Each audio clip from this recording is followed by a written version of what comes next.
Hey everybody, this is Moran again. Today, the 13th of October 23, day 7 of the Israeli-Gaza War, Iron Swords. The casualty situation for today is 1,300 Israeli casualties in the last 7 days and 1,800 Palestinian casualties. On top of that, 120 Israeli are still being held hostage by Hamas, including children and elderly. The biggest piece of news from today is that the Israeli Defense Force, the IDF, warned and asked the Gaza civilians from the north side of the Gaza Strip to evacuate and leave for the south. It asks them that in order to protect them, it needs to operate militarily to catch the Hamas terrorists inside the Gaza Strip, and we know that there's nothing that Hamas loves more than hide behind civilian infrastructure and just civilian people, and therefore the IDF gives notice and tells the citizens, leave, go to the other side. We don't want you to get hurt more than necessary for us to secure our own safety.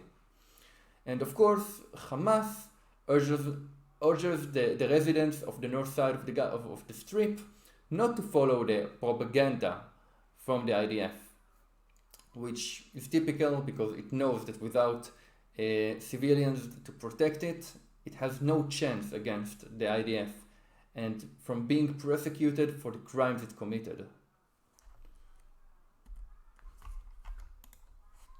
This is an image from Google Maps of the Gaza Strip, and I highlighted the line that separates from the northern part of the strip, where civilians are asked to evacuate, and the southern part, where they should evacuate too.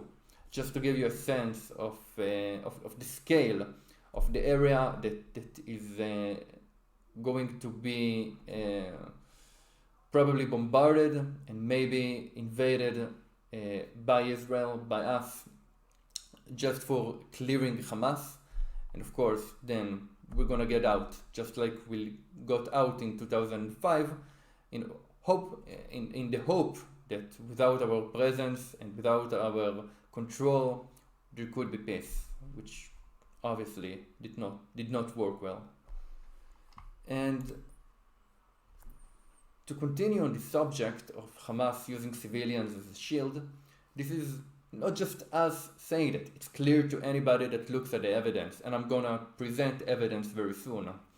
This article says Hamas is using Gaza population as shield. German foreign minister says Hamas is using Gaza residents as a shield, the German foreign minister said on Friday as Israel prepared an expected ground offensive in retaliation for the militants' deadly weekend assault. Hamas is now barricading itself behind more innocent people and using them as a shield in Gaza. And it can't be more true than that. Hamas knows that in order to maintain power, it needs to turn the population against Israel because it thrives on hatred. And one way to do it is to hide behind them and then blame Israel if anybody gets hurt. And this image says it better than anything I can say. As you can see, Israelis fight to defend their own population, often while risking their own lives, while Hamas is hiding behind its population that didn't choose it, by the way. Hamas, the Gaza Strip did not have an election since 2005, I think, and it hides behind them in order to, because it knows that we will do our best to not hurt civilians, which will make our war efforts way harder.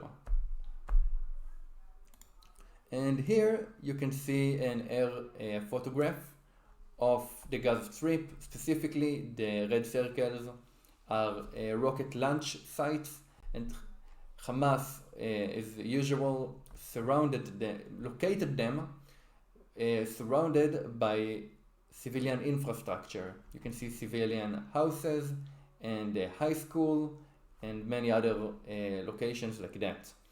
And it knows that we are moral and we will do our best not to bombard civilian infrastructure, and it counts on that, and think that this mercy and appreciation towards human life is our weakness, which he fully takes advantage of.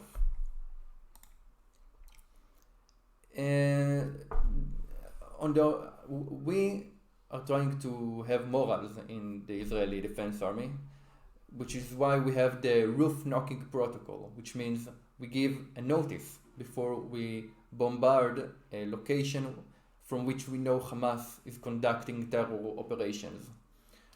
The idea is to allow the citizens to evacuate before we bombard, which of course also lets the terrorists evacuate, which is a price we've been willing to pay so far in order to defend civilians.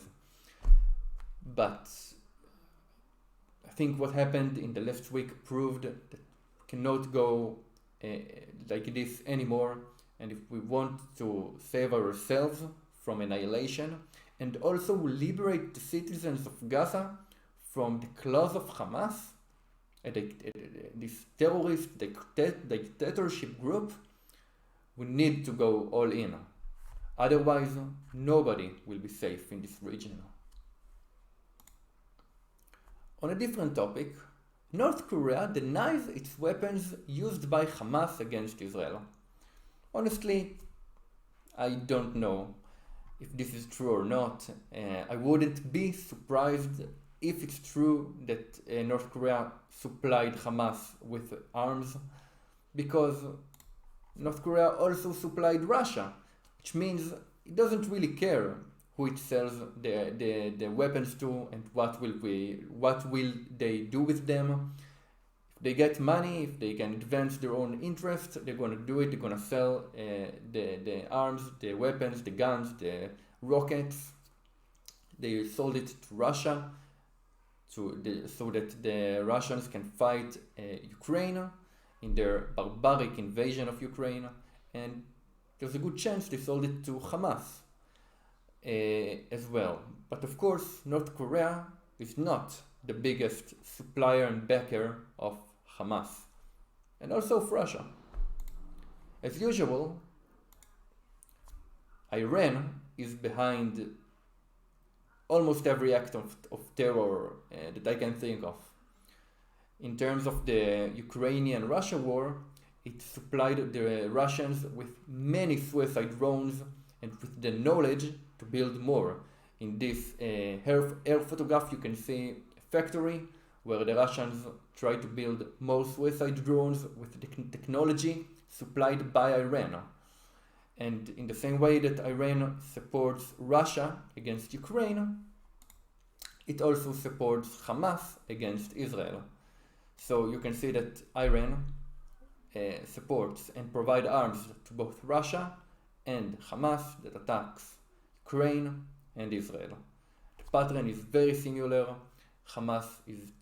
Iran is trying to destabilize and weaken the free democratic countries of the world, and we should not allow it to succeed. Of course, so Iran is basically like this octopus that sends its arm everywhere it can in order to increase its own sphere of influence and advance its own interests without any regard for morals, human rights, or anything like that.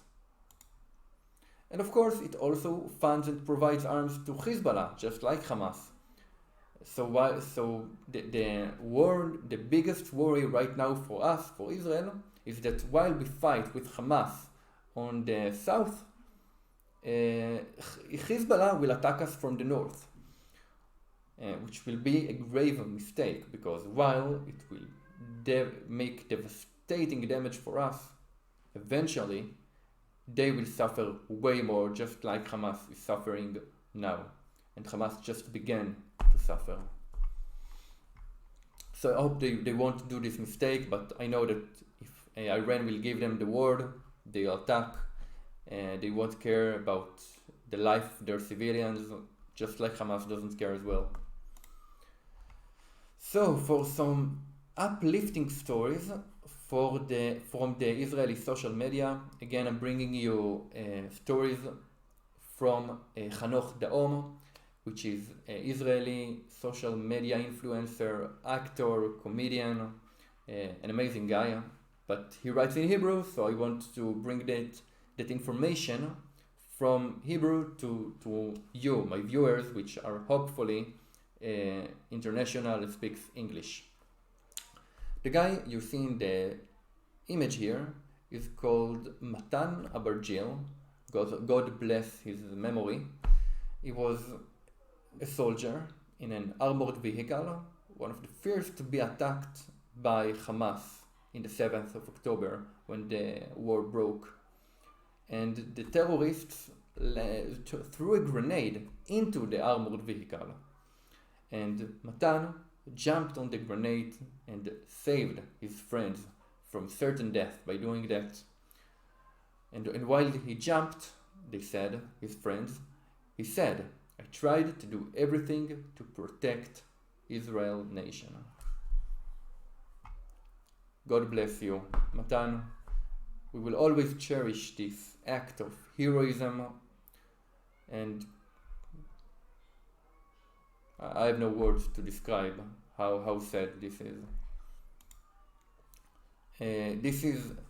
Here you can see an armored vehicle in an image that a husband in the reserve duty near the Gaza Strip sent to his wife at home. And on the armored vehicle, they taped, they glued the greetings from children in Israel that sent them packages of goods that they need, food, hygienic products, stuff like that, and also a lot of time handwritten greetings by the children. And they pasted them on the armored vehicle, and I think it's heartwarming to see how citizens in the back support the troops in the front with an enormous amount of supplies and contributions. It's really amazing. So this is all I have for you today. Please join me tomorrow, because I'm sure there's gonna be a lot more news, interesting stories, and we're gonna go through this war together. Thank you and goodbye.